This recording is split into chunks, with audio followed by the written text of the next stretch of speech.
ಈಗ ಅದೇ ರೀತಿಯಾಗಿ ಗ್ಯಾಸ್ ದರ ಏರಿಕೆ ಬಗ್ಗೆ ಕೂಡ ಸಚಿವ ಎಂಬಿ ಪಾಟೀಲ್ ಅವರು ಪ್ರತಿಕ್ರಿಯೆ ನೀಡ್ತಾ ಇದ್ದಾರೆ. ಇವರು ಬಹುತ್ ಅಚ್ಚೇ ದಿನ ಅಂತ ಟಾಂಟ್ ಕೊಡ್ತಾ ಇದ್ದಾರೆ.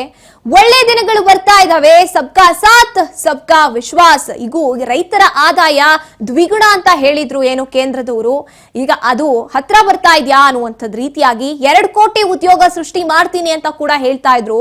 ಆದ್ರೆ ಈಗ ರಸಗೊಬ್ಬರ ಸಿಗ್ತಾ ಇಲ್ಲ, ಬೆಲೆ ತ್ರಿಬಲ್ ಆಗಿದೆ ಅನ್ನೋ ರೀತಿಯಾಗಿ ಪ್ರತಿ ವರ್ಷ 2 ಕೋಟಿ ಉದ್ಯೋಗ ಸೃಷ್ಟಿ ಮಾಡ್ತೀವಿ ಅಂತ ಹೇಳ್ತಿದ್ರು.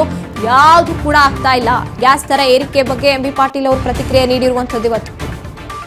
ಬಹುತ್ ಅಚ್ಚೇ ದಿನ, ಇದು ಒಳ್ಳೆಯ ದಿನಗಳು ಬರುತ್ತೆ ಅಂತ ಹೇಳಿದ್ರು. ಸಬ್ಕಾ ಸಾಥ್ ಸಬ್ಕಾ ವಿಶ್ವಾಸ್, ರೈತರ ಆದಾಯ ದ್ವಿಗುಣ ಅಂತ ಕೂಡ ಹೇಳಿದ್ರು.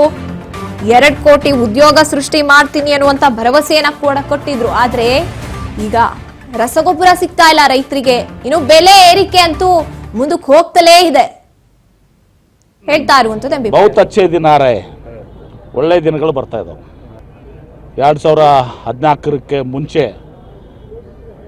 ನರೇಂದ್ರ ಮೋದಿ ಅವರು ಪ್ರಧಾನಮಂತ್ರಿ ಆಗೋಕ್ಕಿಂತ ಮುಂಚೆ UPA ಸರ್ಕಾರ ಡಾಕ್ಟರ್ ಮನಮೋಹನ್ ಸಿಂಗ್ ಅವರಿದ್ದಾಗ ಪೆಟ್ರೋಲ್ ಬೆಲೆ 65 ರೂಪಾಯಿ ಇತ್ತು, ಡೀಸೆಲ್ ಬೆಲೆ 58 ರೂಪಾಯಿ ಇತ್ತು, ಗ್ಯಾಸ್ ಸಿಲಿಂಡರ್ ಬೆಲೆ 415 ರೂಪಾಯಿ ಇತ್ತು, ಬಂಗಾರದ ಬೆಲೆ ಎಷ್ಟಿತ್ತಪ್ಪ ಅವಾಗ 3,500 2,500 ಇತ್ತು. ಡಾಲರ್ ರೇಟ್ ಎಷ್ಟಿತ್ತು, ಬಟ್ ಡಾಲರ್ ಬಗ್ಗೆ ಅಂತೂ ಭಾಳ ಮಾತಾಡ್ತಿದ್ರು, 58-60 ರೂಪಾಯಿ ಇತ್ತು. ಈಗ ಡಾಲರ್ ರೇಟ್ ಎಷ್ಟದ, 96 ರೂಪಾಯಿ ಅದ. ಇದೆಲ್ಲವೂ ಕೂಡ ಅಚ್ಚೇ ದಿನದ ಭಾಗ. ಮನ್ ಕಿ ಬಾತ್, ಸಬ್ಕೆ ಸಾಥ್ ಸಬ್ಕೆ ವಿಶ್ವಾಸ್. ರೈತರ ಆದಾಯ ದ್ವಿಗುಣ, ಫರ್ಟಿಲೈಸರ್ ಸಿಗಲಾಕತ್ತಿಲ್ಲ, ರೇಟ್ ಅಂತೂ ಬಿಟ್ಟು ಬಿಡ್ರಿ. ಫರ್ಟಿಲೈಸರ್ ರೇಟ್ ಡಬಲ್ ತ್ರಿಬಲ್ ಸಿಗ್ಲಾಕತ್ತೂ ಇಲ್ಲ. ಈಗ ನಿನ್ನೆ ಡಿಸಿ ಅವರು ಸರ್ ಫರ್ಟಿಲೈಸರ್ ನಮ್ಮ ಕಡೆ ಇಲ್ಲ ಅಂತೇಳಿ, ಅದಕ್ಕೆ ನಾನು ಸರ್ಕಾರದಲ್ಲಿ ಮಾತಾಡಿ ಆ ಫರ್ಟಿಲೈಸರನ್ನು ಪಡೆದುಕೊಳ್ಬೇಕು. ಯಾಕಂದರೆ ಮನ್ಸೂನ್ ಬಂತು, 8ನೇ ತಾರೀಕಿಗೆ ನಾಳೆ ಪ್ರಾರಂಭ ಆಗ್ತದೆ ಅಂತ ಹೇಳಿದಾರು ಕೂಡ ಇದು ಮಾಡಿದ್ದಾರೆ. ಇದೆಲ್ಲವೂ ಕೂಡ ತಾವು ನೋಡ್ತಾ ಇದ್ದೀರಿ.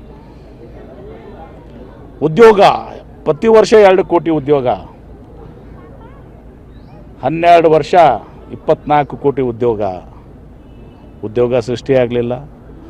ನೋಟ್ ಬ್ಯಾನ್ ಮಾಡಿ ಇರೋ ಉದ್ಯೋಗನೂ ಕಳೆದ್ರು. ಮುಂದೆ ಏನು ಹೇಳಿದ್ರು, ಪಕೋಡ ಮಾರಕ್ಕೆ ಹೋಗ್ರಿ ಅಂಥೇಳಿ.